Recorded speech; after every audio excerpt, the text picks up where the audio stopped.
सहस्रों वर्ष पुराना बरगद का वो विशालकाय वृक्ष जिसे लोग केवल वृक्ष नहीं बल्कि दादा बरगद कहते थे, गांव के ठीक बीचों बीच सदियों से खड़ा था।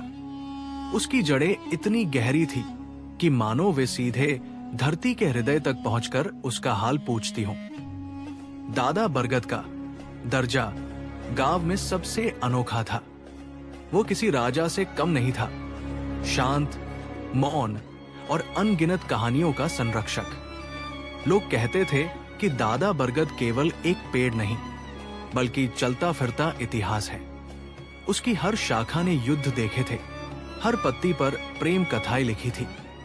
आज जब सब कुछ तेजी से बदल रहा था, तब भी उसकी स्थिति अटल थी। एक गर्म दोपहर जब हवा थमसी गई थी, गांव का सबसे जिद्दी और जिज्ञासु लड़का अंश उसके नीचे आया। उसने पेड़ की छाल को छुआ और फुसफुसाया, दादा, सब कहते हैं कि तुम वो कहानी जानते हो जो किसी किताब में नहीं लिखी। बताओ, तुम्हारी सबसे बड़ी गवाही क्या है? पेड़ के भीतर से हवा का एक ठंडा झोंका आया, जैसे बरगद गहरी सांस ले रहा हो। आज बरगद ने फैसला किया था, वो सुनाएगा अपना सबसे गोपनीय उड़ाही। बरगद की सबसे ऊपरी शाखा पर बैठा एक उल्लू चुप हो गया। बरगद ने धीमी, गहरी और समय की परतें ओरे हुई आवाज में फुसफुसाया। ये आवाज अंश के कानों में नहीं बल्कि सीधे उसके दिल में गूंजी। बच्चे, मेरा स्टेटस रोज बदलता है। सूरज का उगना एक अपडेट है, बारिश का गिरना दूसरा, लेकिन मेरा सबसे गोपनीय स्टेटस 800 साल पुराना है। अंश ने उत्सुकता से आंखें बड़ी कर ली। उस समय ये गांव नहीं था, सिर्फ नदी के किनारे फैली रेत और घना जंगल था। मेरी सबसे बड़ी गवाही किसी राजा की जीत या हार की नहीं है, बल्कि एक छोटे से कंकड़ की है। हाँ, सिर्फ एक कंकड़। बरगद की जड़ें जमीन में और गहराई तक उतर गई, जैसे वो अतीत को छूना चाहता हो। वो कंकड़ एक रात एक अकेली लड़की ने मेरे तने के नीचे दबाया था। उसका नाम मीरा था। उसने वो कंकड़ नहीं बल्कि अपना सबसे भयानक डर और एक बेगुनाह जान का बोझ दबाया था। अंश ने अनजाने में बरगद की छाल को कसकर पकड़ लिया। क्या हुआ था उस रात, दादा? बरगद ने गहरी सांस ली और पत्तों के बीच से हवा के गुजरने की आवाज ऐसी आई जैसे कोई पुरानी आह भर रहा हो। मीरा कांप रही थी। अंश, वो रात ऐसी थी कि चांद भी शर्म से बादलों में छुप गया था। नदी का शोर किसी चीख की तरह लग रहा था। बरगद ने अपनी आवाज धीमी की। मीरा, जो उस समय केवल 18 की थी, उसकी सुंदरता ही उसकी दुश्मन बन चुकी थी। गांव का मुखिया, जिसे सब धर्म का रक्षक मानते थे, उसकी आंखें मीरा की पवित्रता पर टिकी थी। ठीक उस रात मुखिया के क्रूर बेटे ने मीरा के छोटे भाई पर भयानक, झूठा इल्जाम लगाया। इल्जाम इतना बड़ा था कि उसकी सजा केवल मौत थी। जब सब रास्ते बंद हो गए तो मीरा मेरे पास आई। उसने उस कंकड़ को मेरी जड़ों में दबाया। वो कंकड़ नहीं था अंश, वो एक खामोश वादा था, एक सौदा। अपने भाई की जान बचाने के लिए उसने अपनी पूरी जिंदगी उस अत्याचारी के चरणों में समर्पित करने का फैसला किया। अंश के रोंगटे खड़े हो गए। क्या मुखिया ने यह सब जानबूझकर किया था? उसने फुसफुसाते हुए पूछा। बरगद ने अपनी पुरानी विशाल शाखाओं को धीमे से हिलाया, मानो अतीत के बोझ को उतार रहा हो। हाँ, अंश, उसकी आवाज में सदियों का दुख समाया था। वो इल्जाम सिर्फ एक मोहरा था। मुखिया का बेटा जानता था कि मीरा उस दर्द से गुजरे बिना कभी उसकी नहीं होगी। उसने उसकी पवित्रता पर नहीं बल्कि उसके निस्वार्थ प्रेम पर हमला किया था। पेड़ कुछ पल रुका। मीरा ने वादा निभाया। शादी हुई, लेकिन वो विवाह नहीं था अंश, वो उसकी आत्मा का अंतिम संस्कार था।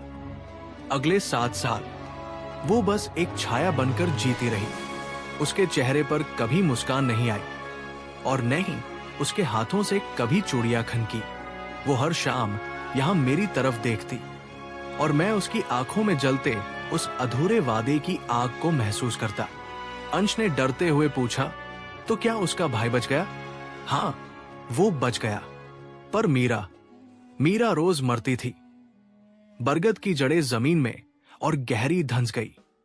उस क्रूर बेटे ने उसे कभी चैन की सांस नहीं लेने दी। चैन की सांस क्या? अंश, बरगद ने अपनी विशाल छाया को और घना करते हुए कहा। उसे तो पानी का घूंट भी जहर जैसा लगता था।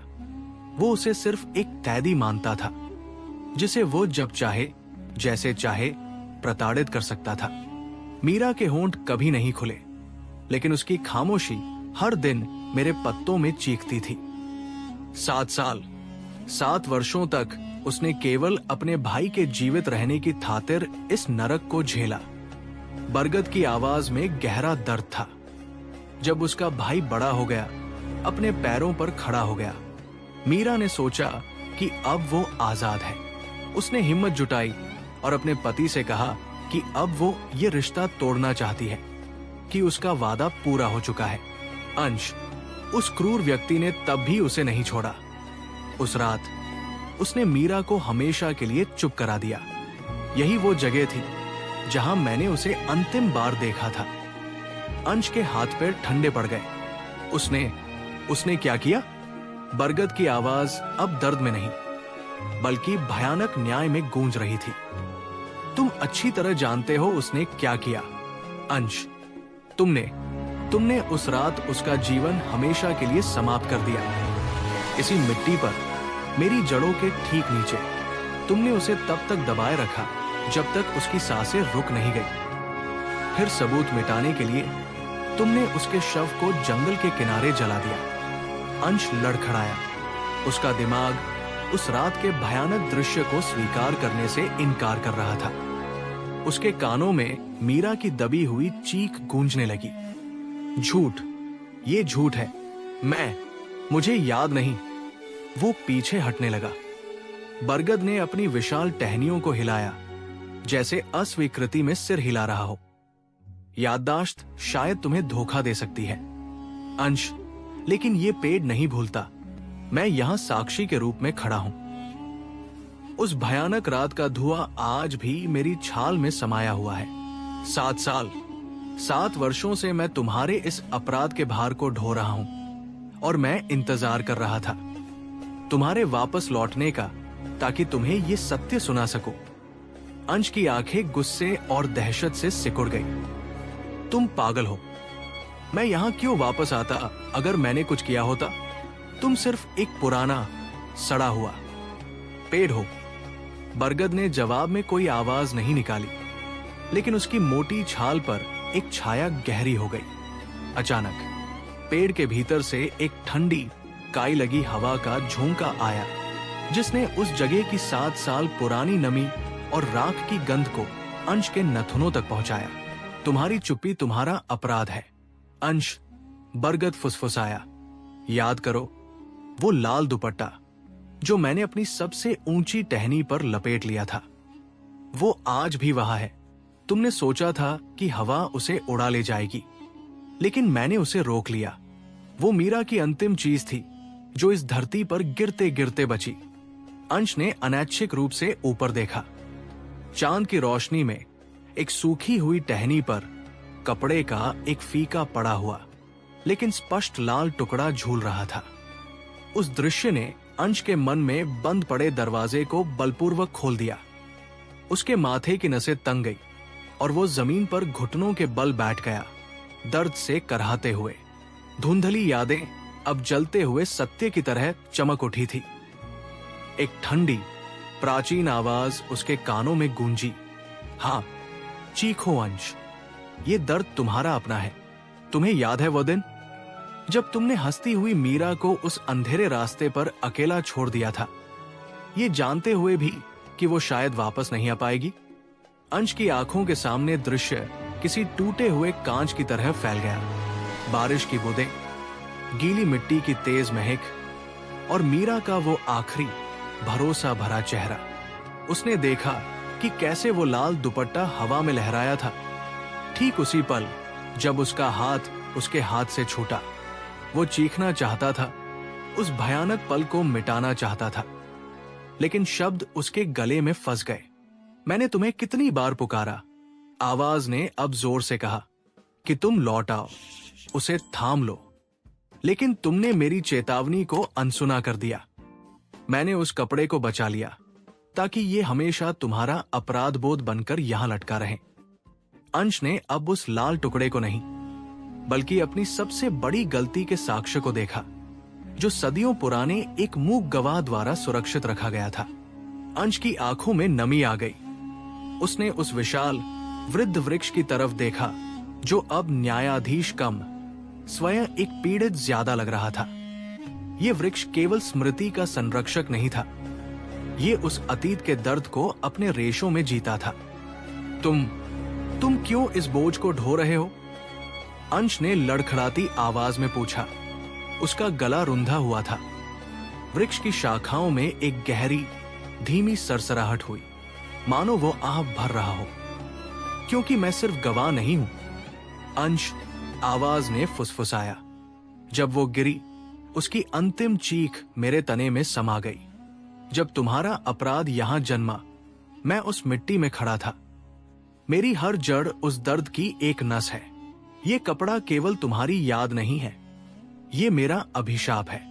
मैं शांति से मर भी नहीं सकता जब तक तुम ये स्वीकार न कर लो कि उस दिन तुमने क्या खोया। अंश अब अपनी सबसे बड़ी हार के सामने घुटनों पर बैठ गया। जंगल की जमीन ठंडी थी, ठीक उस दिन की तरह जब वक्त हमेशा के लिए थम गया था। उसने हाथ बढ़ाकर उस कपड़े को छूना चाहा, लेकिन आवाज ने तुरंत चेतावनी दी, सावधान। इसे छूने का अर्थ है उस दर्द को फिर से जीना, पूरी तीव्रता के साथ। क्या खोया?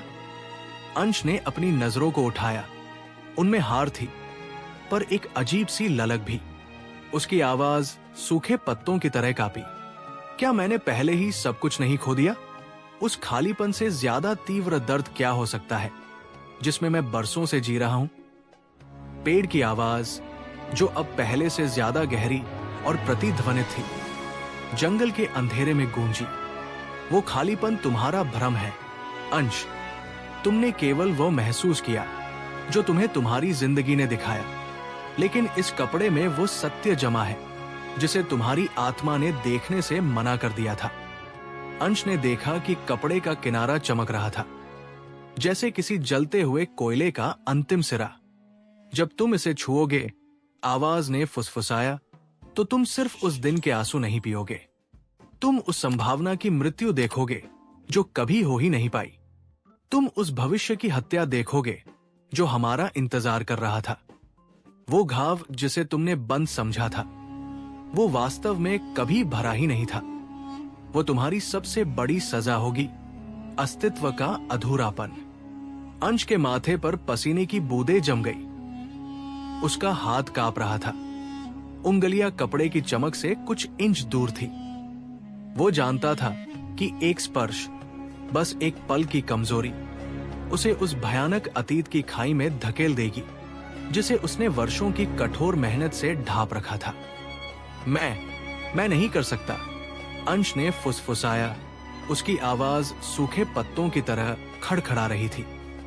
अचानक उस रहस्यमय फुसफुसाहट ने हंसी का रूप ले लिया, एक कर्कश, धातुओं के टकराने जैसी हंसी जो केवल उसके भीतर गूंजी। तुमने हमेशा यही किया है, अंश, भागना। लेकिन क्या तुम जानते हो कि इस कपड़े को यहां किसने रखा? तुम नहीं। ये वो अवशेष है जिसे तुम सबसे ज्यादा बचाना चाहते थे, उस असफलता का सम्मान। उस हंसी ने अंश को उत्तेजित कर दिया। अपमान और पीड़ा के उस चरम क्षण में उसने प्रतिरोध छोड़ दिया, एक गहरी सांस ली और जैसे कि किसी अदृश्य शक्ति ने उसे खींच लिया हो, उसने अपनी हथेली उस चमकते किनारे पर दबा दी। समय थम गया। कपड़े से निकली नीली ठंडी रोशनी ने पूरे कमरे को अपनी गिरफ्त में ले लिया। अंश को लगा जैसे उसके हृदय से हजारों बारीक सुइयां आर पार हो गई हों। वो चीख नहीं सका, लेकिन उसका आंतरिक संसार एक ही क्षण में जलकर राख हो गया। नीला प्रकाश जितनी तेजी से फैला था, उतनी ही तेजी से सिमटकर उस कपड़े के किनारे में वापस समा गया। अंश ने अपनी हथेली हटाई।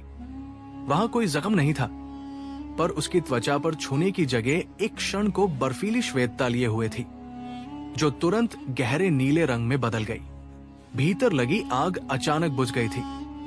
चीखने की क्षमता वापस आते ही वो गला रेतने वाली खामोशी में बदल गई। पीड़ा की जगह एक भयानक ठंडी शून्यता ने ले ली। अंश को लगा कि उसके हृदय का कमरा खाली हो चुका है। उसकी सभी शिकायतें, उसका प्रतिरोध, यहां तक कि उसकी सबसे प्रिय विफलता का सम्मान भी, सब कुछ छीन लिया गया था। सामने खड़ा आकृति मुस्कुरा नहीं रहा था। उसके चेहरे पर अब एक अजीब शांत गंभीरता थी, जैसे कोई जरूरी अनुष्ठान अभी अभी पूरा हुआ हो। उसने धीरे से सिर हिलाया। शाबाश, उसने कहा, अब तुम केवल वो नहीं हो जिसे बचाया गया था, बल्कि वो शस्त्र हो जिसे गढ़ा गया है। आकृति ने अपनी उंगलियां हवा में फैलाई। ये शस्त्र, ये शून्यता, तुम्हारी ढाल और तुम्हारा प्रहार दोनों है। अब भय और मोह ये तुम्हारे शत्रु नहीं है, क्योंकि अब तुम्हारे पास उन्हें खोने के लिए कुछ नहीं बचा। अंश ने कोई जवाब नहीं दिया। उसके भीतर जो कोलाहल था वो अब शांत जल बन चुका था, जिसमें आकृति का आदेश एक पत्थर की तरह गिरा। वो केवल महसूस कर रहा था, एक तीखा ठंडा उद्देश्य। तुम्हारा पहला कार्य शुरू होता है, आकृति ने अपनी आवाज में एक अजीब गूंज लाते हुए कहा। तुम्हें उस वृक्ष को खोजना होगा जिसके फल कड़वे नहीं, बल्कि भ्रामक मीठे होते हैं। लोग इसे स्थिति, स्टेटस कहते हैं। ये वो झूठी जड़ है जिसने युगों से सत्य को ढक रखा है। ये दुनिया की सबसे पुरानी बीमारी है। अंश, वृक्ष का स्टेटस। तुम्हें उस स्टेटस के भ्रम को काटना है। जाओ, जड़ तक पहुंचो और दुनिया को बताओ कि वृक्ष का स्टेटस क्या है। उस क्षण अंश ने महसूस किया कि उसे पहली बार स्वतंत्रता मिली है। ये मुक्ति का बोझ था। और फिर उसके चारों ओर की हवा घूम उठी। जब वो दोबारा होश में आया तो आकृति जा चुकी थी। वो एक अनजान शहर के व्यस्त चौराहे पर अकेला खड़ा था। चौराहे पर चीखते हॉर्न, मशीनों का शोर और अनगिनत चेहरों की भागम भाग थी। अंश की आंखें चौंधिया गई। यह स्टेटस का पहला दृश्य था, तेज, चमकदार और औरों से श्रेष्ठ दिखने की अंधी दौड़। लोगों की चाल में एक अजीब सी हड़बड़ी थी, मानो वे किसी अदृश्य मगर जरूरी गंतव्य की ओर भाग रहे हों, जिसे चूकना मृत्यु के समान हो। उसके पास न कोई नक्शा था, न कोई धन, केवल कंधे पर उस गुरु का दिया हुआ बोझ, वृक्ष का स्टेटस। उसे लगा कि वो स्वयं एक कटा हुआ जड़ विहीन वृक्ष है, जिसे इस कंक्रीट के जंगल में फेंक दिया गया है। उसने भीड़ के शोर को अपने भीतर उतरने दिया। तभी उसकी नजर पास के एक विशालकाय विज्ञापन बोर्ड पर पड़ी। उस बोर्ड पर एक हंसता हुआ मॉडल एक महंगी कार के सामने गर्व से खड़ा था। नीचे बड़े अक्षरों में लिखा था, आपका जीवन, आपका स्टेटस ही आपकी पहचान है। अंश के होठों पर एक हल्की दर्द भरी मुस्कान आई। तो ये है वो मीठी छाल जिसका स्वाद भ्रामक है, उसने मन में सोचा। यहीं से शुरुआत करनी होगी। उसने अपनी मुट्ठी भींची और भीड़ के उल्टे बहाव में उद्देश्यहीन कदमों से उस चमकती हुई भ्रम की दुनिया में उतर गया। उसे जड़ तक पहुंचना था और यह रास्ता सिर्फ ऊपर से दिखता था। अंश ने महसूस किया कि जैसे ही उसने उस चमकती हुई दहलीज को पार किया, हवा का तापमान ही बदल गया।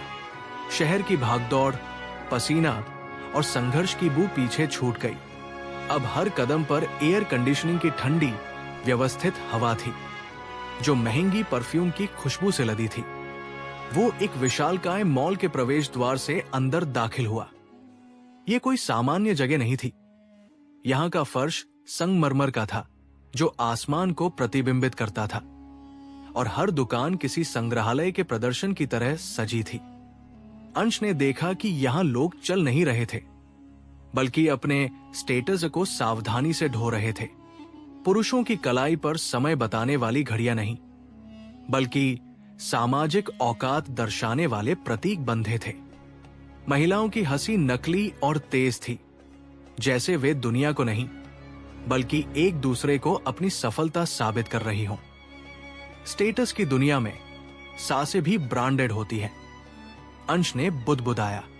उसे अचानक उस विज्ञापन बोर्ड की कार याद आई। यहां हर इंसान उस मॉडल की तरह था, अकेला, गर्वित, पर भीतर से खाली। अंश जानता था कि उसे जड़ तक पहुंचने के लिए पहले इस ऊपरी दिखावे की इमारत की सबसे ऊपरी ईंट तक पहुंचना होगा। अंश ने अपनी जेब में रखे एक फैंसी लेकिन खाली विजिटिंग कार्ड को महसूस किया। यह उसका पहला हथियार था। उसने अपने किराए के सूट को ठीक किया और उस भव्य संगमरमर जड़ित दरवाजे की ओर बढ़ा, जिसके पीछे शहर के सबसे सफल और सबसे असुरक्षित लोग जमा थे। एक एक्सक्लूसिव आर्ट गैलरी का उद्घाटन। प्रवेश द्वार पर खड़े बाउंसर व्यक्ति की पहचान से ज्यादा उसकी आभा, ऑरा को स्कैन कर रहे थे। अंश ने अपनी चाल धीमी की, नजरों में एक ऐसी ऊब लाई जो दर्शाती हो कि वो यहां केवल समय काटने आया है, किसी को प्रभावित करने नहीं। वो जानता था कि यहां दिखावा ही मुद्रा है। अंदर कदम रखते ही हवा में शैंपेन, महंगे इत्र और अनकही प्रतिस्पर्धा की महक घुल गई। हर कोई एक काल्पनिक मंच पर अपनी सर्वश्रेष्ठ भूमिका निभा रहा था। अंश ने तुरंत एक कोने में खड़ी अत्यधिक आत्मविश्वास से भरी महिला को देखा, जो अपने मोतियों के हार को बार बार छू रही थी। एक तनावपूर्ण आदत। ये दिखावे की पहली दरार थी। जड़ तक पहुंचने के लिए मुझे पहले इनका हीरो बनना होगा, अंश ने मन में निश्चय किया। उसे भीड़ में सबसे चमकदार दिखने वाले व्यक्ति को ढूंढना था, वो व्यक्ति जो इस दिखावे की दुनिया का किंगपिन था। अंश ने अपना ग्लास उठाया और अपनी आंखें उस शिखर की ओर जमा ली, जिसका पता एक जोरदार नकली ठाके की आवाज ने दिया। वो ठाका पार्टी हॉल के बीचों बीच से आया था, जहां चमकीले सोने के काम वाली शेरवानी पहने मिस्टर विराट अपने आसपास चापलूसों का घेरा बनाए खड़े थे। उनके गले में एक मोटी, असली सी दिखने वाली चेन झूल रही थी, जो शायद उनके स्टेटस का सबसे बड़ा और सबसे नकली प्रतीक थी। विराट की हंसी रुकते ही हर कोई उनकी किसी फीकी बात पर भी सम्मान पूर्वक सिर हिलाता था। अंश ने तुरंत भांप लिया कि यही वो फल है जो इस दिखावे के पेड़ को सींच रहा है। जड़ तक पहुंचने का रास्ता तने से होकर जाता है, अंश ने सोचा। उसने अपना ग्लास टेबल पर रखा। अपने चेहरे पर उसने एक धीमी, लगभग अदृश्य मुस्कान लाई, जो ये दर्शाती थी कि वो यहाँ का सबसे नया और सबसे महत्वपूर्ण आदमी है। भीड़ में शामिल होने के बजाय अंश ने एक खाली रास्ता चुना और सीधे विराट के दाहिनी ओर खड़े खाली स्थान की ओर बढ़ने लगा। वो दिखा रहा था कि उसे विराट से बात करने की जल्दी नहीं है, बल्कि वो खुद एक ऐसी शक्ति है जिसका ध्यान आकर्षित करना अनिवार्य है। उसके कदमों में एक अनकहा भरोसा था। वो बस वहां खड़ा होने वाला था और विराट को मजबूरन मुड़कर देखना ही पड़ता। अंश अब विराट के दाहिनी ओर उस खाली जगह पर खड़ा हो गया। उसने सीधे विराट की ओर नहीं देखा, बल्कि उसने बड़े आराम से अपने जैकेट की कॉलर ठीक की और सामने के विशाल फाउंटेन को देखने लगा, जैसे ये शाम का सबसे महत्वपूर्ण नजारा हो।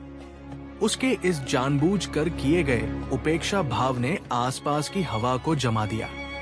कमरे की अनियंत्रित हलचल में अचानक एक छोटी सी दरार आ गई। विराट, जो अभी भी किसी पुराने क्लाइंट से बात कर रहा था, उसने अनजाने में अपनी बात रोकी।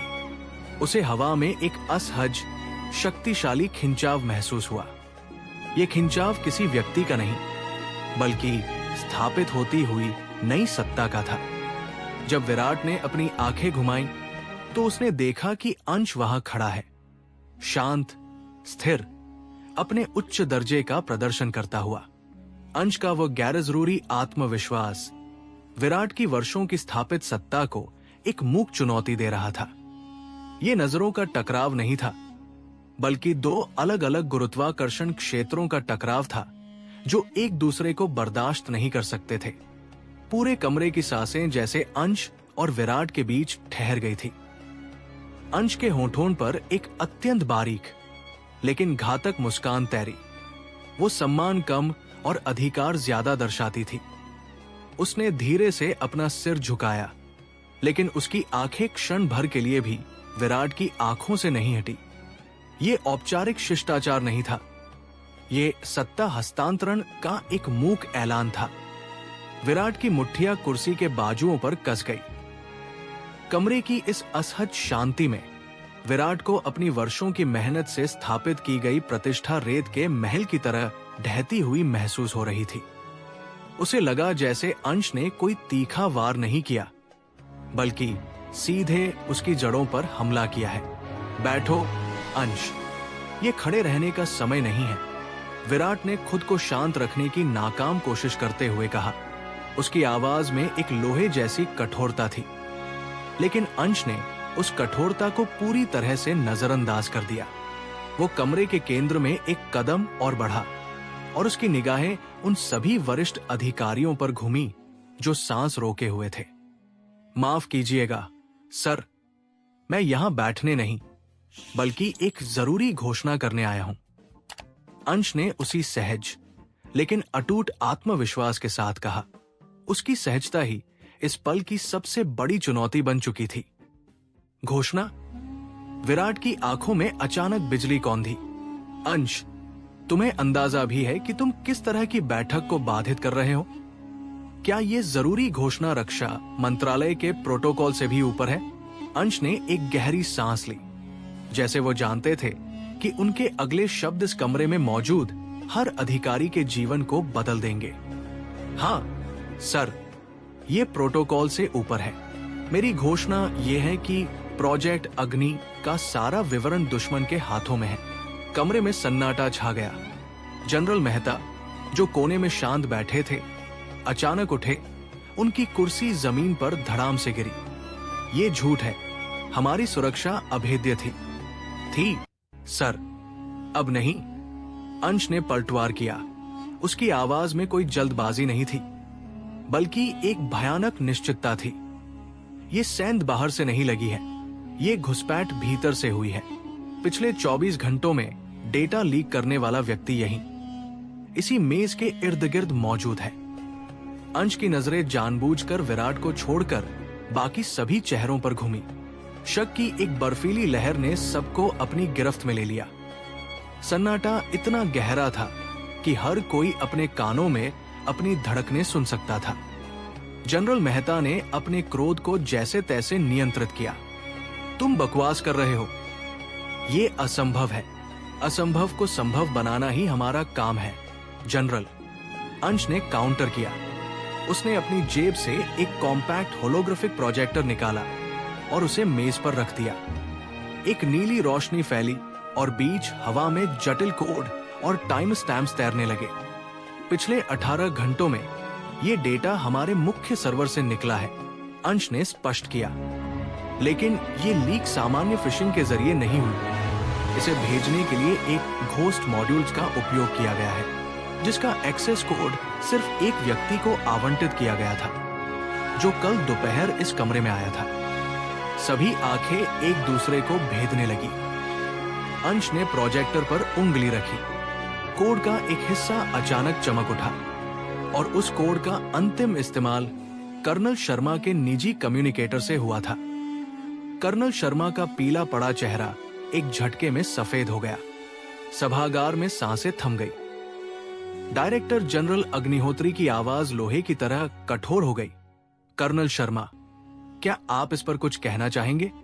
कर्नल शर्मा अपनी कुर्सी से हड़बड़ी में उठे। उनका चेहरा सफेद पड़ चुका था। उन्होंने दोनों हाथ हवा में उठाए। ये झूठ है, सरासर झूठ। मेरा डिवाइस हमेशा सुरक्षित रहता है। अंश, तुम जरूर कोई तकनीकी गलती कर रहे हो। ये मेरी छवि खराब करने की साजिश है। अंश ने शांति से स्क्रीन पर एक और कमांड दर्ज किया। नीले अक्षरों में एक लोकेशन डेटा फ्लैश हुआ। तकनीकी गलती नहीं कर्नल, अंश ने कहा। ये कोड सिर्फ आपके फिंगरप्रिंट और वॉइस रिकॉग्निशन से ही खुल सकता था। और सबसे महत्वपूर्ण, जिस समय ये डेटा लीक हुआ उस समय आपका कम्युनिकेटर इस मुख्यालय से 500 मीटर दूर ऑर्किड बार के वाईफाई नेटवर्क से जुड़ा हुआ था। सभी की नजरें कर्नल शर्मा पर टिक गई। कर्नल की आंखों में अब सफेद रंग की जगह डर की एक गहरी काली छाया थी। वो जानते थे ऑर्किड बार का जिक्र होते ही उनकी अंतिम ढाल भी गिर चुकी थी। उन्हें वहां नहीं होना चाहिए था। अग्निहोत्री खड़े हुए और 2 सुरक्षा कर्मियों को इशारा किया, इन्हें हिरासत में लो। कर्नल शर्मा ने तेजी से पीछे हटकर अपनी कुर्सी और मेज के बीच जगह बनाई। उनके चेहरे पर आतंक और तीव्र क्रोध का एक अजीब मिश्रण उभर आया था।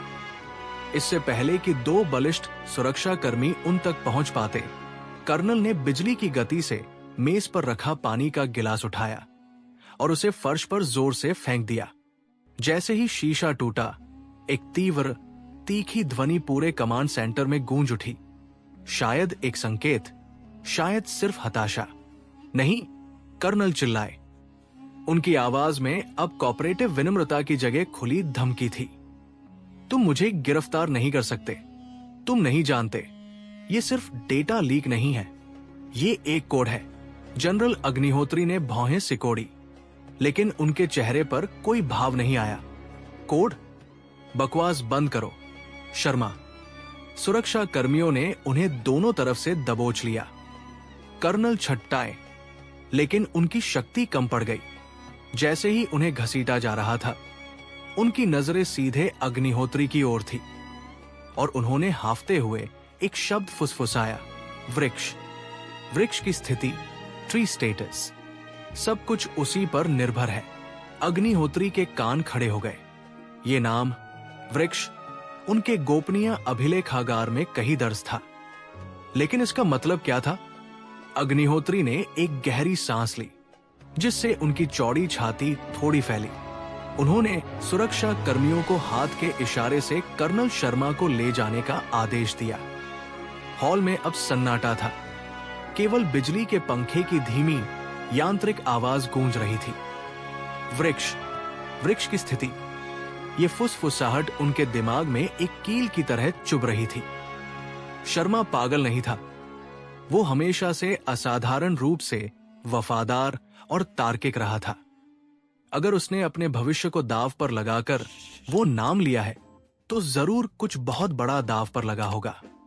उन्होंने तुरंत अपने डेस्क पर पड़े विशेष एन्क्रिप्टेड इंटरकॉम को उठाया। लेफ्टिनेंट वर्मा, उनकी आवाज शांत लेकिन तीखी थी। मैं चाहता हूं कि तुम अभी के अभी मेरे निजी 7वीं श्रेणी के अभिलेखागार खोलो। फाइल V42 को खोजो, वो जिस पर सिर्फ वृक्ष लिखा है। ये आपातकाल है, इसे प्राथमिकता दो। मुझे जल्द ही पता लगाना होगा कि कर्नल शर्मा किस स्थिति की बात कर रहा था। फोन रखने के बाद जनरल की नजरें सामने की दीवार पर टिकी थी। उन्हें याद आया कि ये कोड वर्षों पहले एक गुप्त परियोजना के दौरान इस्तेमाल किया गया था, जिसे आधिकारिक तौर पर बंद कर दिया गया था। क्या वृक्ष कभी मरा ही नहीं था? और अगर नहीं, तो उसकी वर्तमान स्थिति क्या थी? जनरल वर्मा की उंगलियां मेज पर अनियंत्रित रूप से थपथपा रही थी। उनके दिमाग में एक ही वाक्य गूंज रहा था, अगर वृक्ष फिर से सक्रिय हुआ तो हम 1998 की आपदा को दोहरा रहे होंगे। वृक्ष कोई वनस्पति नहीं थी। ये बायोइंजीनियरिंग का एक ऐसा प्रयोग था जिसकी कल्पना उन्होंने कभी नहीं की थी कि वो नियंत्रण से बाहर जा सकता है। वे प्रोजेक्ट को स्थगित मान रहे थे, लेकिन कर्नल शर्मा का संदेश अब उनके डर को पुष्टि में बदल रहा था। तभी दरवाजा खुला और मेजर प्रीतम हाफता हुआ अंदर आया।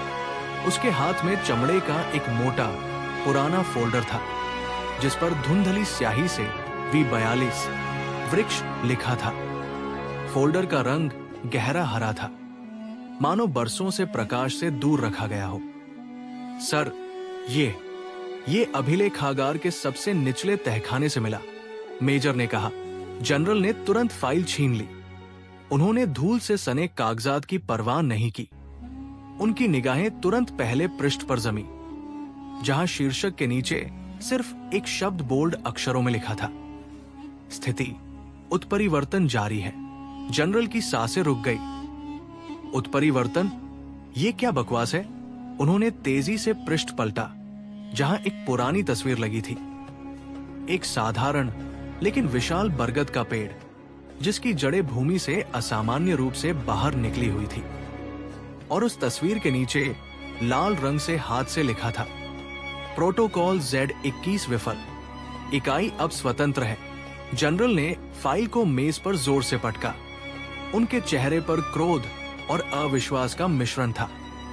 शर्मा, उनकी आवाज कमरे की शांति को चीर गई।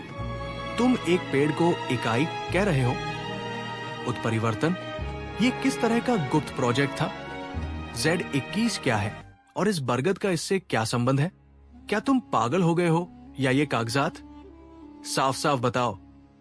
मेजर शर्मा कांपते हुए आगे बढ़ा। उसकी आंखों में गहरी दहशत थी। सर, ये कागजात झूठ नहीं बोल रहे हैं। हमने इसे गुप्त रखा क्योंकि शुरुआत में ये एक वैज्ञानिक प्रयोग मात्र था, पौधों की वृद्धि को नियंत्रित करने का प्रयास। लेकिन जब प्रोटोकॉल विफल हुआ तो उस पेड़ ने हमारे नियंत्रण कक्ष के सेंसर को तोड़ दिया। शर्मा ने लड़खड़ाती आवाज में फुसफुसाया, और अब ये केवल स्वतंत्र नहीं है। बीते 2 हफ्तों से पेड़ की जड़ें हर रात लगभग 5 फीट का विस्तार कर रही है। वे सिर्फ फैल नहीं रही सर, वे किसी चीज की तलाश कर रही है। तलाश? सीनियर अधिकारी गुप्ता ने अपनी कुर्सी पर कसकर हाथ जमा लिए। उनके चेहरे की सख्ती बता रही थी कि मामला अब केवल आंकड़ों का नहीं रहा। शर्मा, साफ साफ बताओ, वो क्या ढूंढ रहा है जो हमारे सभी सुरक्षा प्रोटोकॉल को दरकिनार कर रहा है? शर्मा ने डर से पसीना पोंछा। उसकी आंखें जमीन की ओर गड़ी थी। सर, ये केवल मिट्टी या पानी नहीं ढूंढ रहा है। हमें लगता है कि प्रयोग के दौरान जब हमने इसकी वृद्धि को जबरन बढ़ाया तो पेड़ ने उस अत्यधिक ऊर्जा को अपने अस्तित्व का हिस्सा मान लिया। ये नियंत्रण का स्रोत ढूंढ रहा है, हमारा मुख्य अप्रयुक्त ऊर्जा रिएक्टर। गुप्ता की आवाज अब स्थिर पर बर्फीली थी। और वो रिएक्टर कहाँ है? ठीक उस पुरानी सील की गई प्रयोगशाला के नीचे, जहां अब गांव के बच्चों का खेल का मैदान है। यदि जड़ें आज रात वहां तक पहुंच गईं, तो ऊर्जा का भयंकर रिसाव होगा और तब उस पेड़ को कोई नहीं रोक पाएगा।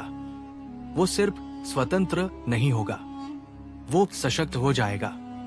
गुप्ता की आंखें सिकुड़ गई। चेहरे पर एक भयानक दृढ़ संकल्प उभर आया। कितना समय है डॉक्टर? सटीक आकलन बताओ। डॉक्टर वर्मा, जो अब अपनी मेज पर लगभग ढह चुके थे, ने हाफते हुए कहा, अधिकतम 2 घंटे। ये अब सिर्फ मिट्टी और पानी नहीं पी रहा है, ये शुद्ध ऊर्जा को खींच रहा है। हमने जो वृद्धि उसे दी, अब वही हमारा पीछा कर रही है। गुप्ता ने तुरंत अपने कान में लगे संचार उपकरण को दबाया। सभी इकाइयां ध्यान दें, कोड ग्रीन सक्रिय है। खेल के मैदान के पास तत्काल घेराबंदी करो। गांव वालों को कोई खतरा महसूस नहीं होना चाहिए, लेकिन कोई भी उस क्षेत्र में प्रवेश न करे। डॉक्टर, आपको तुरंत मेरे साथ चलना होगा। हम उस जड़ तक पहुंचने के लिए एक छोटा दल भेजेंगे। यदि हम उस रिएक्टर को सील कर सके तो शायद। तभी कमरे की बत्तियां 2 बार टिमटिमाई। बाहर हल्की लेकिन लगातार गड़गड़ाहट की आवाज आने लगी, जबकि आसमान बिल्कुल साफ था। पेड़ ने अपनी उपस्थिति दर्ज करा दी थी। समय समाप्त हो रहा था। कर्नल करण ने डॉक्टर शर्मा की कलाई कसकर पकड़ी। चलो डॉक्टर, ये अब चेतावनी नहीं दे रहा है, इसने खेलना शुरू कर दिया है। इससे पहले कि वे कंट्रोल रूम का दरवाजा पार करते, बाहर से एक भयानक चीख और उसके बाद लोहे के मुड़ने की तेज आवाज आई। करण तुरंत मुख्य स्क्रीन की ओर मुड़े। खेल के मैदान के पास घेराबंदी कर रही टीम अल्फा के प्रमुख कैप्टन वर्मा हाफते हुए स्क्रीन पर दिखाई दिए। उनके चेहरे पर धूल और खौफ था। सर, ये जड़ नहीं है, धरती फट गई है और बीच से तभी कैप्टन की आवाज एक चीख में बदल गई। स्क्रीन पर दृश्य भयावह था। खेल के मैदान के केंद्र से, जहां कुछ देर पहले सिर्फ घास थी, अब धरती के सीने को फाड़कर एक मोटी कांच जैसी काली संरचना ऊपर उठ रही थी। वो केवल जड़ नहीं थी, उसके चारों ओर तीव्र बैंगनी रंग की ऊर्जा का एक चक्र घूम रहा था, जो हर स्पर्श की हुई चीज को क्षण भर में राख में बदल रहा था। डॉक्टर शर्मा ने कांपते हुए फुसफुसाया, ये जीवन स्तंभ है, ये खुद को प्रकट कर रहा है। प्राचीन ग्रंथों में लिखा था कि ये पूरी दुनिया से ऊर्जा खींच लेगा। करण ने अपना माइक्रोफोन पकड़ा। अल्फा, तुरंत पीछे हटो। कोई सीधी टक्कर नहीं। लेकिन उनका आदेश बीच में ही कट गया। बैंगनी ऊर्जा ने टीम अल्फा के सबसे नजदीक खड़े बख्तरबंद वाहन को अपनी चपेट में ले लिया और वो एक सेकंड में पिघलकर धातु के ढेर में बदल गया। करण का चेहरा सदमे से सफेद पड़ गया। ये सिर्फ एक चेतावनी नहीं थी, ये एक सीधी घोषणा थी कि मानव तकनीक इस शक्ति के सामने शून्य थी। पीछे, तुरंत पीछे हटो। प्लान बी सक्रिय करो। कोई हीरो बनने की कोशिश नहीं करेगा। करण ने अपने हेलमेट पर लगे संचार बटन को दबाया। उसकी आवाज में डर की जगह अब कठोर दृढ़ संकल्प था।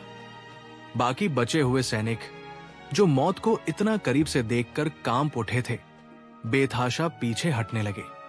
जीवन स्तंभ अब केवल ऊर्जा खींच नहीं रहा था, बल्कि एक भयंकर ऊष्मा का उत्सर्जन कर रहा था, जिसने हवा को भी विरूपित कर दिया था। बैंगनी प्रकाश अब तेजी से जमीन के कंक्रीट को भी खा रहा था, एक गहरे जलते हुए गड्ढे का निर्माण कर रहा था। डॉक्टर शर्मा, जिन्हें दो जवानों ने पकड़ रखा था, लड़खड़ाते हुए चिल्लाए, नहीं, ये सिर्फ खींच नहीं रहा, ये बदल रहा है। ये धरती की ऊर्जा को एक नए रूप में स्थापित कर रहा है। लेकिन उनकी बात अनसुनी रह गई। अब पूरा जंगल क्षेत्र एक अजीब सी घुली हुई रोशनी में नहा चुका था और जीवन स्तंभ तेजी से शहर की ओर बढ़ना शुरू कर चुका था। उनके पास अब कुछ ही मिनट थे। शहर के बाहरी किनारे पर निगरानी टावरों पर लगे सायरन अचानक से फट पड़े। ये कोई ड्रिल नहीं थी, ये अपरिभाषित और तत्काल खतरे का संकेत था। जीवन स्तंभ की गति अचंभित करने वाली थी। वो चल नहीं रहा था, बल्कि फिसल रहा था, एक विशालकाय बैंगनी सर्प की तरह, जो अपने रास्ते में आने वाली हर चीज को बिना छुए ही जलाकर राख कर रहा था। कमांड सेंटर में जनरल राठौर के माथे पर पसीना आ गया।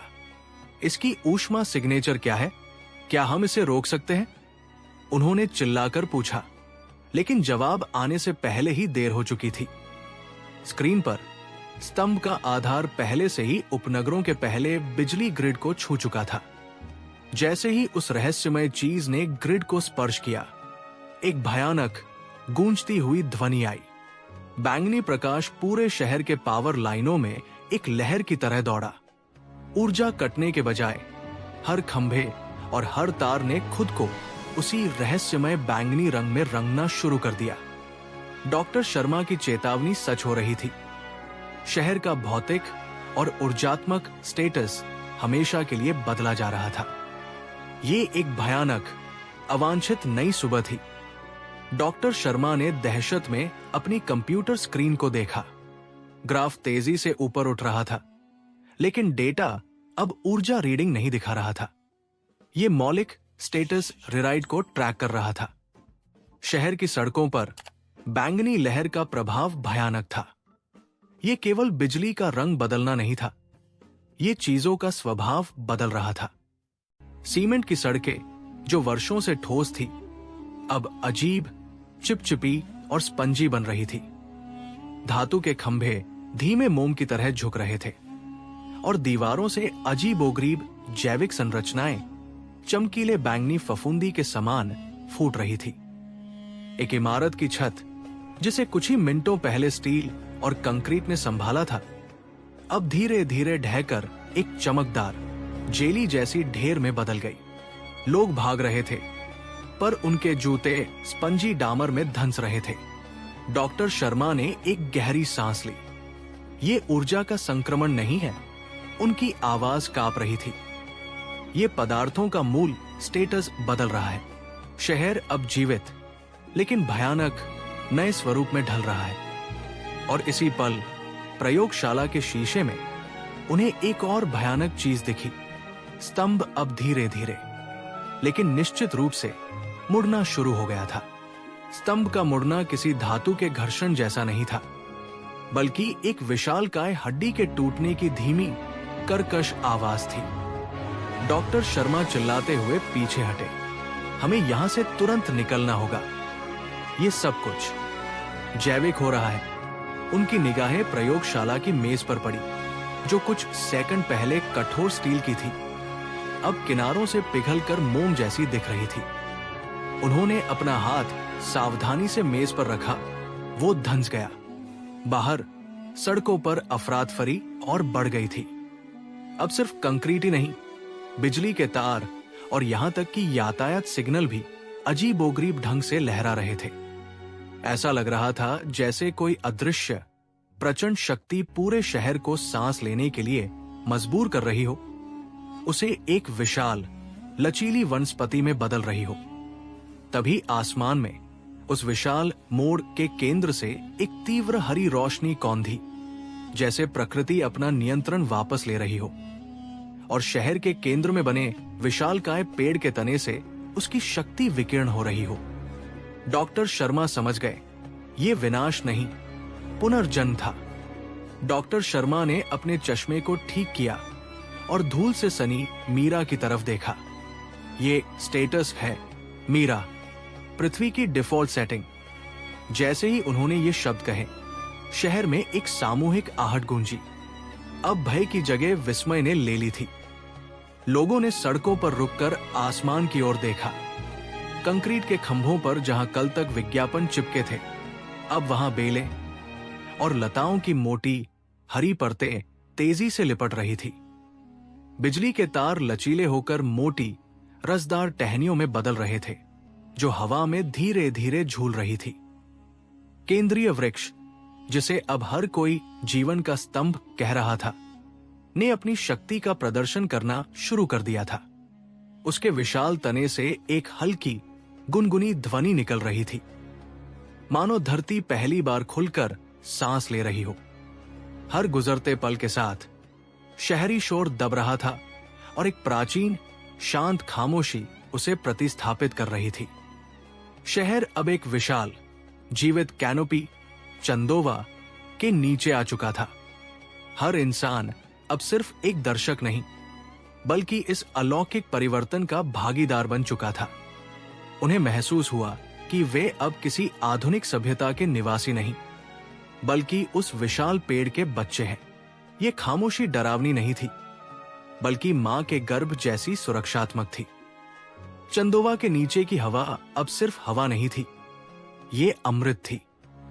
लोगों ने अपनी छाती पर हाथ रखा और महसूस किया कि सदियों पुराना तनाव, भागदौड़ और प्रतिस्पर्धा का बोझ हट गया है। उनकी आंखें ऊपर की ओर टिकी थी, जहां विशाल शाखाओं के बीच से सूर्य की किरणें छान कर आ रही थी। इन्हें वे ईश्वरीय प्रकाश कहने लगे थे। पेड़ की जड़ें, जो अब सड़कों और कंक्रीट को तोड़कर ऊपर उठ चुकी थी, सुनहरी आभा में चमक रही थी। अचानक एक और अद्भुत घटना हुई। हर पत्ते से एक सूक्ष्म नीली रोशनी निकली और सीधे नीचे खड़े लोगों के माथे पर पड़ने लगी। ये रोशनी कोई संदेश नहीं थी, बल्कि सहस्राब्दियों पुराने ज्ञान का मूक हस्तांतरण था। वे तुरंत जान गए कि उनका असली स्टेटस, दर्जा कितना तुच्छ था, और ये जीवन का स्तंभ उनका एकमात्र सच्चा शासक है। शहर का डीएनए बदल चुका था। जिन लोगों के लिए कल तक धन और पद ही सर्वोपरि थे, वे अब अपने गले से सोने की चेन उतारकर मिट्टी में दबाने लगे। सड़कों पर खड़ी बेशकीमती गाड़ियां वीरान हो गई। किसी को अब तेज चलने की जल्दी नहीं थी। सहस्राब्दियों पुराने ज्ञान ने उनके दिमाग से अहंकार और ईर्ष्या की परतें हटा दी थी। नीली आभा ने उन्हें सिखा दिया था कि वास्तविक स्टेटस दूसरों से आगे निकलना नहीं, बल्कि उस विशालकाय जीवन स्रोत पेड़ के साथ सद्भाव में रहना है। शहर के हर नागरिक ने अपनी ऑनलाइन प्रोफाइल और स्टेटस सिंबल को निरर्थक मानते हुए त्याग दिया। वे समझ गए थे कि पेड़ का दिया गया जीवन का दर्जा ही एकमात्र महत्वपूर्ण स्थिति है। उनका पहला सामूहिक कार्य अविश्वसनीय था। उन्होंने उस टूटे हुए कंक्रीट को हटाना शुरू कर दिया जिसने नदी के प्राकृतिक बहाव को रोक रखा था। अब उनकी प्राथमिकताएं थी हवा, पानी और मिट्टी। पहली बार शहर में एक अद्भुत शांति छा गई, क्योंकि अब कोई भी किसी और से बड़ा या छोटा नहीं था। सब पेड़ के सेवक थे और पेड़ सबका शासक। नदी जब कई दशकों बाद अपने प्राकृतिक बहाव पर लौटी तो उसकी कलकल ध्वनि ने शहर के भीतर एक पुराना गीत छेड़ दिया। ये पेड़ का पहला स्पष्ट आशीर्वाद था। पेड़ का शासन शब्दों से नहीं बल्कि संकेतों से चलता था। एक ऐसी मौन भाषा जिसे अब हर नागरिक सहजता से समझने लगा था। जब उसकी छाल का रंग थोड़ा गहरा होता तो लोग समझते थे कि मिट्टी को पोषक तत्वों की आवश्यकता है और वे तुरंत खाद बनाने में जुट जाते। जब पत्तियां शांत रहती तो ये संतोष और विश्राम का संकेत था। शहर के नागरिकों ने अब अपनी डिजिटल घड़ी उतार फेंकी थी। समय की गणना अब सूर्य की यात्रा और पक्षियों के कलरव से होती थी। पुराने कॉरपोरेट संघर्ष और ईर्ष्या पूरी तरह से विस्मृत हो चुके थे। अब वहां सिर्फ एक ही पोस्ट थी, प्रकृति का सेवक। यही कारण था कि जिस शहर में कभी नींद की गोलियां बिकती थी, अब वहां हर रात गहरी और संतोषजनक नींद आती थी, बिना किसी चिंता या प्रतिस्पर्धा के। अगली सुबह जब पहली किरणें पहाड़ों से झांकी तो रमा ने अपनी खिड़की खोली। उसकी पहली नजर आदत के अनुसार घर के सामने लगे बरगद के पेड़ पर गई। पत्तियों की लयबद्ध कंपी, जिसे वे खुशी की थिरकन कहते थे, पूरी तरह से स्थिर थी। न अधिक तनाव, न अधिक ढीलापन। इसका मतलब था कि कल रात का पानी और पोषक तत्व पूरी तरह से अवशोषित हो चुके थे। रमा ने संतुष्टि की सांस ली। स्टेटस ग्रीन और शांत, उसने मन ही मन कहा। शहर के मुख्य चौक में लगा स्टेटस टावर्स भी हरे रंग की धीमी रोशनी दे रहा था, जो सामूहिक संतोष का प्रतीक था। वो जानती थी कि आज का दिन खाद बनाने या मिट्टी बदलने में नहीं बीतेगा। आज समुदाय कला और शिक्षा पर ध्यान केंद्रित करेगा, क्योंकि पेड़ तनाव मुक्त था। जब पेड़ स्वस्थ होते थे तो मनुष्य अपने रचनात्मक कार्यों के लिए स्वतंत्र होते थे। ये नया संतुलन ही इस समाज की नींव थी। प्रकृति की चिंता से मुक्त होकर ही वे अपनी आत्मा का पोषण कर पाते थे। उसने अपनी संगीत की वीणा उठाई और दिन की शुरुआत एक मधुर धुन से की, जिसकी गूंज बरगद की शांत पत्तियों में समा गई। वीणा की धुन सिर्फ संगीत नहीं थी, वो समुदाय के लिए आजादी की आधिकारिक घोषणा थी। जैसे ही मधुर लहरें बरगद की विशाल डालियों से टकराई, दूर की छोटी झोपड़ियों से शांत चहल पहल शुरू हो गई। ये चहल पहल व्यस्तता की नहीं बल्कि उद्देश्य की थी। नर्तकों ने तुरंत बरगद के सबसे चौड़े तने के पास अपना स्थान ले लिया, अपनी कला को परिष्कृत करने के लिए तैयार। कुछ ही दूरी पर युवा मूर्तिकार मिट्टी के विशाल ढेर के पास बैठ गए। वे ऐसे आकृतियों को गढ़ने वाले थे जो केवल स्वस्थ मन ही सोच सकते थे। शायद एक उड़ता हुआ पक्षी या फिर बरगद की नई निकलती कोपलें। आज शिक्षा भी चरम पर थी। बच्चों का एक समूह उत्सुकता से भरा बरगद की सबसे पुरानी और सबसे मोटी जड़ के पास इकट्ठा हुआ। उनके गुरु उन्हें सिखाने वाले थे कि कैसे ब्रह्मांड का ज्ञान उन पत्तियों में छिपा है, जो हर मौसम में पेड़ पर आती और जाती है। हर गतिविधि में एक साझा सुकून था। आज उन्हें बस जीना और रचना करना था, क्योंकि उनका संरक्षक वृक्ष पूर्ण रूप से संतुष्ट था। वे जानते थे कि जब तक बरगद का स्टेटस हरा रहेगा, उनका समाज फलता फूलता रहेगा।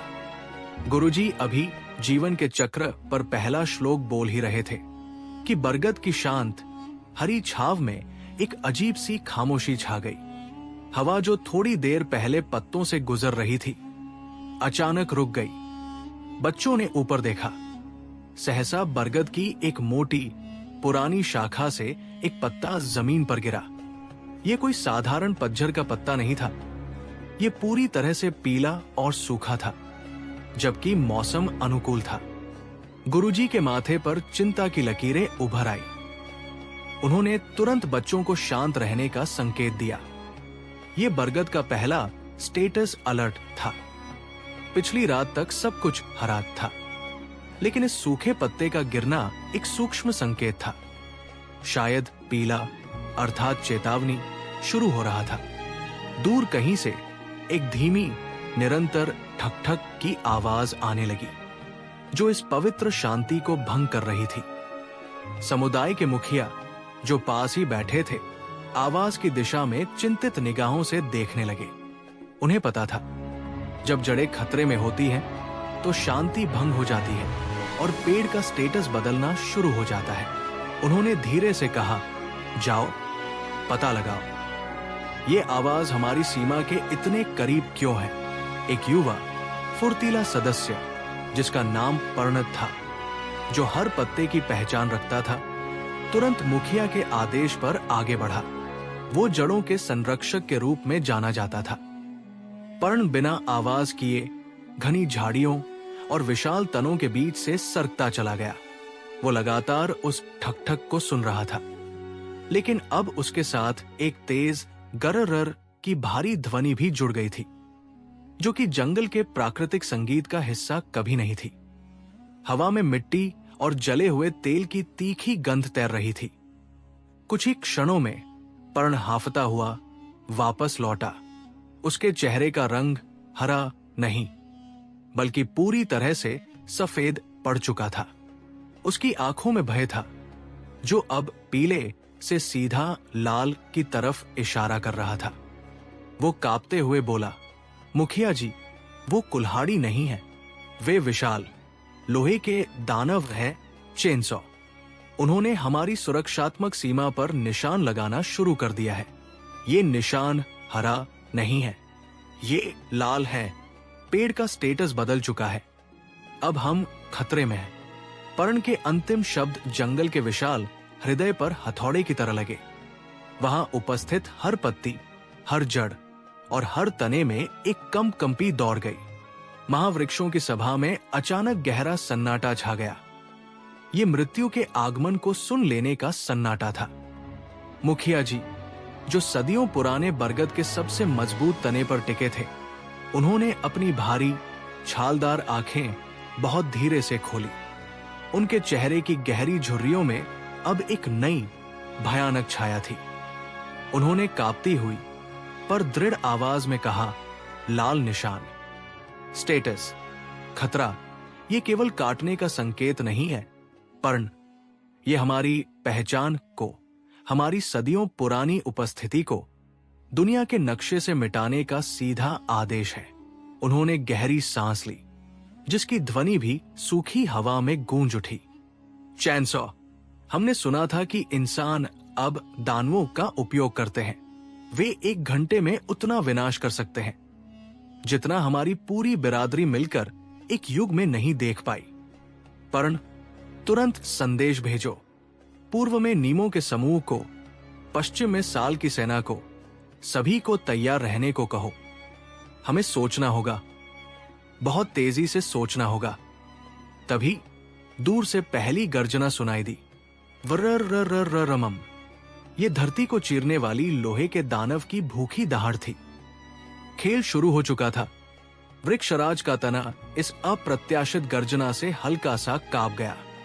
उनके भीतर सदियों से जमी शांति भंग हो चुकी थी। पर्ण, क्या तुमने संदेश भेजा? उनकी आवाज अब पत्तों के खड़खड़ाहट से भी ज्यादा तेज थी। पर्ण, जिसकी हर पत्ती सूचना वाहक थी, ने तुरंत जवाब दिया, महाराज, लहरें निकल चुकी हैं। नीमों ने कंपन महसूस किया है और साल के सेनापति अपनी छाल कस रहे हैं। वे पूछ रहे हैं, हम किस ओर से प्रतिरोध शुरू करें? वर्रररररम। आवाज अब सिर्फ गूंज नहीं थी, ये हवा में धातु के तेल और जलती लकड़ी की हल्की सी दुर्गंध भी ला रही थी। मिट्टी के हिलने का एहसास अब जड़ों तक स्पष्ट था। प्रतिरोध नहीं, पर्ण पहली रणनीति होगी। विलंबन, डिले। उन्हें यहां तक पहुंचने में समय लगना चाहिए। सबसे छोटे, सबसे प्यारे, सभी पौधों और झाड़ियों को सुरक्षा घेरे के केंद्र में ले जाओ। हम उन्हें मुख्य द्वार पर नहीं घुसने देंगे। वृक्षराज की आंखें, जो वास्तव में उनकी सबसे पुरानी गांठें थी, अब गहरे युद्ध की लालिमा से भर उठी थी। उन्होंने अपनी सबसे मोटी जड़ को जमीन में और गहराई तक धंसाया, जैसे किसी अंतिम प्रतिज्ञा को दोहरा रहे हों। तभी पास के एक बबूल ने चीख कर घोषणा की, वे आ रहे हैं। हमने उनकी ब्लेड देखी है, उन्हें आने दो। वृक्षराज गरजे। उनकी आवाज ऐसी थी जैसे धरती की छाती से कोई पुराना रहस्य बाहर निकला हो। वीराना, अपनी सबसे जहरीली कंटीली डालियों को तुरंत मार्ग पर फैला दो। अमरबेल, अपनी सबसे मोटी फिसलन भरी लटों से जमीन को ढक दो। हमें उन्हें धीमा करना है। आदेश मिलते ही जंगल में भगदड़ मच गई, पर यह अराजकता नहीं, बल्कि पूर्ण तालमेल था। कांटेदार झाड़ियों ने अपने बचाव के नुकीले सिरों को बाहर निकाला। अमरबेल, जिसकी लताएं वर्षों से शांत पड़ी थी, अब नागों की तरह बल खाते हुए मुख्य मार्ग पर रेंगने लगी। दूर से कुल्हाड़ियों की पहली चोट सुनाई दी। ठक ठक। ये ध्वनि केवल पेड़ों को काटने की नहीं थी, ये जंगल के हृदय पर किया गया पहला प्रहार था। वृक्षराज ने पास खड़ी एक छोटी सुगंधित चमेली को देखा, जो भय से कांप रही थी। उन्होंने अपनी एक विशाल शाखा को झुकाकर उसे आश्वस्त किया, डरो मत बेटी, हम एक हैं, और जब तक एक भी जड़ बची है, हम लड़ेंगे। अब उन्हें स्पष्ट रूप से आरी की घरघराहट सुनाई देने लगी थी। हमलावर पहली बाधा पार करने के करीब थे। सामने से 3 बलिष्ठ बेपरवाह लकड़हारे निकले। उनके चेहरों पर पसीना और आंखों में केवल लालच था। उनके हाथ में चमकती भारी आरी बता रही थी कि वे किसी भी प्रतिरोध के लिए तैयार नहीं थे। वृक्षराज ने अपनी सारी शक्ति जमा की। एक गहरी, धरती को कंपाने वाली गड़गड़ाहट जंगल में गूंजी, जो उनके तने से निकली थी। ठहरो। लकड़हारे जहां के तहां जम गए। उन्होंने एक दूसरे को घूर कर देखा। क्या ये आवाज सचमुच किसी पेड़ से आई थी? वृक्षराज की विशाल छाल पर बनी दरारों से एक गंभीर अथाह ध्वनि फिर से उभरी। मनुष्य, तुम जिस हवा में सांस लेते हो, जिस मिट्टी पर खड़े हो, वो सब मेरा दिया हुआ है। क्या तुम अपने ही पालक का गला काटने आओ? डर की एक लहर उनके मजबूत कंधों को छू कर गुजरी, लेकिन लालच ने तुरंत उस डर को दबा दिया। सबसे आगे वाला लकड़हारा जोर से हंसा। कैसा मूर्ख पेड़ है, ये हमें डरा रहा है। इसे पहले काटो, इसकी लकड़ी सबसे पुरानी और कीमती होगी। उसने अपनी आरी उठाई और सीधे वृक्षराज के तने पर वार करने की तैयारी कर ली। जंगल की शांति टूट चुकी थी। अभी लकड़हारे की आरी ने तने को छुआ भी नहीं था कि अचानक पूरे जंगल में एक तीव्र अस्थिर कंपन महसूस हुआ। जमीन उनके पैरों के नीचे कांप उठी और वृक्षराज के विशाल तने से नीले सुनहले रंग की एक चकाचौंध भरी रोशनी फूटी। ये प्रकाश इतना तीव्र था कि लकड़हारों की आंखें चौंधिया गई। जिस आरी को लकड़हारे ने गर्व से ऊपर उठाया था, वो हवा में ही जम गई, जैसे किसी अदृश्य लोहे को गला देने वाली शक्ति ने उसे पकड़ लिया हो। जो व्यक्ति अभी हंस रहा था, उसका चेहरा डर से सफेद पड़ गया। उसकी मांसपेशियां अकड़ गई और उसके मुंह से कोई आवाज नहीं निकली। फिर उस वृक्षराज के हृदय से एक गर्जना निकली। वो गर्जना हवा, ध्वनि और बिजली की कड़कड़ाहट का मिश्रण थी। मूर्ख मनुष्य, तुम सोचते हो कि मैं केवल लकड़ी हूं? वृक्षराज की आवाज अब केवल सुनाई नहीं दे रही थी, वो उनके शरीर के भीतर गूंज रही थी। कंपन इतना भयानक था कि बाकी लकड़हारे अपनी कुल्हाड़ियां गिराकर कान पकड़कर पीछे हटने लगे। उन्हें एहसास हुआ कि वे किसी पेड़ को काटने नहीं, बल्कि किसी प्राचीन देवता को चुनौती देने आए थे। वृक्षराज ने अपनी शाखाएं धीरे से हिलाई और उस कंपन से जमीन फट गई जहां लकड़हारों की कुल्हाड़ियां गिरी थी। मुखिया लकड़हारा, जिसका नाम भीमा था, अभी भी सदमे में था। उसकी आंखों के सामने वृक्ष के कठोर तने पर चित्र उभरने लगे। वे चित्र नहीं थे, वे सदियों पुरानी स्मृतियां थी। भीमा ने देखा कि जब यह संसार नया था, तब कैसे ऋषि मुनि इसकी छाया में वेदों का पाठ करते थे। उसने सम्राटों को देखा जो इसके पत्तों को ताज बनाकर पहनते थे। वृक्षराज की आवाज अब थोड़ी शांत थी, पर उसकी गंभीरता अपरिवर्तित थी। तुम मुझे काटना चाहते हो, मूर्ख। तुमने मुझे केवल लकड़ी समझा। मैं यहां तब से हूं जब तुम्हारे पूर्वजों ने आग जलाना भी नहीं सीखा था। मैं केवल वृक्ष नहीं, मैं इस जंगल की आत्मा हूं। अब जाओ और वापस कभी मत आना। इतना सुनते ही जंगल का वातावरण सामान्य होने लगा, लेकिन लकड़हारों के मन में डर हमेशा के लिए घर कर गया। वे तुरंत वहां से भाग निकले, अपनी कुल्हाड़ियां और लालच वही छोड़कर। लकड़हारे भागते हुए कई दिनों बाद अपने गांव पहुंचे। उनके चेहरे पर जंगल की धूल नहीं, बल्कि उस अलौकिक अनुभव का गहरा सदमा था। उन्होंने गांव वालों को यह बताने की हिम्मत नहीं की कि एक पेड़ ने उनसे बात की थी, क्योंकि उन्हें पता था कि कोई विश्वास नहीं करेगा। परंतु उनके भीतर वृक्षराज की अंतिम चेतावनी एक मंत्र की तरह गूंज रही थी। उस दिन से उन्होंने अपनी लालच और जीवन की दिशा दोनों बदल दी। उन्होंने अपनी कुल्हाड़ियां एक जगह इकट्ठा करके जला दी। अब वे लकड़ी काटने नहीं, बल्कि पौधे लगाने का काम करते थे। जहां पहले वे जीवन को नष्ट करने जाते थे, वही अब वे नए जीवन की स्थापना करते थे।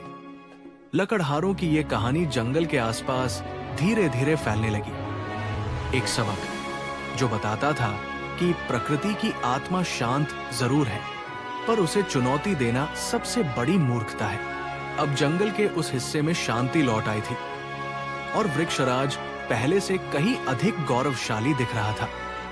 जंगल में फैली इस शांति का असर जल्द ही पास के गांव पर दिखने लगा। एक साल बाद जब भीषण गर्मी के बावजूद भी उस क्षेत्र में भरपूर वर्षा हुई, तो गांव वालों ने महसूस किया कि ये केवल संयोग नहीं था। लकड़हारों द्वारा लगाए गए हजारों नए पौधों ने मिट्टी की नमी को थामे रखा था, जिससे जल चक्र सुधर गया था। खेतों में पहले से अधिक फसल लहलहाई। गांव के मुखिया ने एक शाम सभी को इकट्ठा किया और कहा, हमने भूल कर दी थी। हम वृक्षराज को केवल लकड़ी का स्रोत मानते थे, पर वो तो हमारे जीवन का आधार है। इसके बाद गांव वालों ने सर्वसम्मति से निर्णय लिया कि वे प्रतिवर्ष एक उत्सव मनाएंगे, जिसे वन संरक्षण दिवस का नाम दिया गया। उस दिन गांव का हर बच्चा एक पौधा लगाता था।